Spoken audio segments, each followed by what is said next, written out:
All of our friends, our lifelong friends, were having kids, except us. We tried for 2 years. 2 years. We used to just pray. It's just pray for a baby. Yeah. And then we went through about 6 to 9 months of going through fertility treatments, and it takes a toll on a marriage. It really does. You felt guilty. Yeah. I wasn't getting pregnant. I felt guilty. I wasn't getting pregnant. We're both powerless. It was a pretty dark time, and we just gave up. I gave up. When we got to the end and we were going to try more extreme measures to try and get pregnant,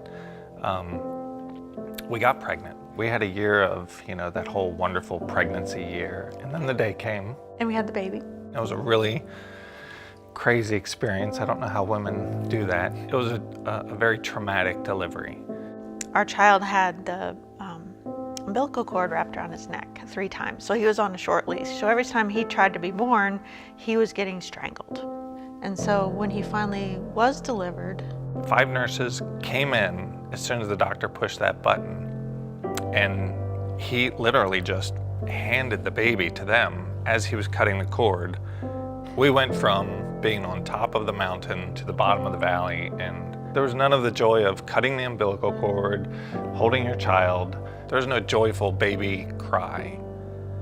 later I say that God knew how much we wanted a baby, and he made us ask really hard, so when we got what we asked for, we'd appreciate it. You know? But my son was 3 weeks old, and we got a phone call, and my father had been killed in a plane crash. It was horrible because my dad was 58, and I'm his oldest child, and I wanted to see our baby. I came back, and I kind of fell into depression. We ended up having a second child, and that was no problem, you know. We got pregnant right away, and his birth was uncomplicated. It was cake, and he was a happy little guy and good. And I think we actually drifted apart at that time emotionally.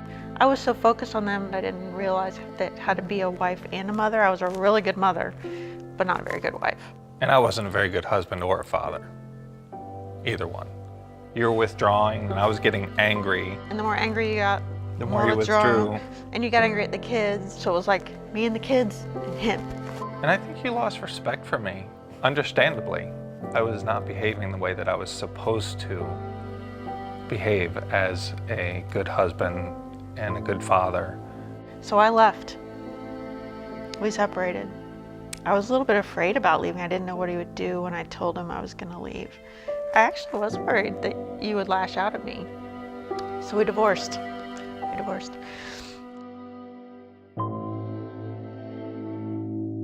I had friends that said years prior that, oh, you should go to Riverview. It's a really cool church. They have rock bands, and I don't know what brought me here. But one morning I got up and I just walked in and I was like, okay, I have nothing in life. I have nothing. And Steve Summerlot proceeded to berate all of us and tell us how horrible we were and how biblically we should be living as men. And I loved it. Here was a guy that was willing to say things that most people don't say. A man should lead his household. And it really all came back to me. It was like, wow, I allowed this to happen. 6 months I attended Riverview, and every Sunday it was as if whoever was teaching that day was teaching directly to me. And I just really kind of I really found my faith. And then you asked me to come to church. And I remember one Sunday, I think she just looked at me like, what? I kept waiting for the other shoe to drop. I was like, is this real? Is he putting on the thing because he wants to get me back? I don't know. Is he faking all of this just to get me back? I saw that at that moment. There was real trepidation, like, this is a ruse. Noel did a series on the nuclear family. And I remember we were sitting together in church, and he started with the men, and we finished the story about the men, and Pete was sitting next to me, and the lights came up, and he turned and he held my hand, he looked at me, he said, I'm sorry, because I was supposed to do that. I let you down. Mm-hmm. And then we started to heal. And I think it was really good for our boys. I think that's the dream of every child, to see their parents reunite. But I think for us, it was not only them, but it was us. We loved each other. And I get very emotional about it. I think of all the people that made it happen through God. And we just got remarried. I always feel like you're tempered steel, and God tempers you with your experiences. I think He was teaching us. I think He made us wait to have a baby so that when we had a difficult baby, we'd still appreciate them. And I think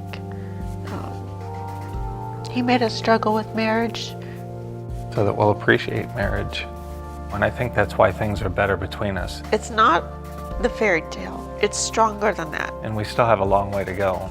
But it's bringing two people together, not so much for themselves, but it's really a celebration of the union with God.